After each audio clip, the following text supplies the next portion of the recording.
লীলাময় জীবন। যৌবন তার সৌন্দর্য, অহংকার, ভাবে নিজের সে অবিনশ্বর, এ অনুভূতি ভেবেও দেখে না সে ক্ষণস্থায়ী ক্ষণভঙ্গুর। যদিও সে প্রতিনিয়ত দেখে জরা, ব্যাধি, মৃত্যু বর্তমান। অহংরূপ ছানি যা দেয় না তারে মন মুকুরে প্রবেশ অনুমতি।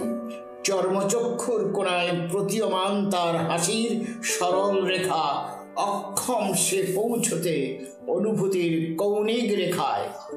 সক্ষম হয় যখন সে ওই দিনগুলি বুঝে উঠতে, পৌঁছে যায় সোজা পৌরত্বের বক্ররেখায়। বুঝে যায় সে তখন জীবন এক লীলাময় খেলাধুলা, যা স্থায়িত্বহীন, গতিময়, চলমান, মহাজাগতিক দিগন্ত রেখায় যার পরিসমাপ্তির পরিণাম।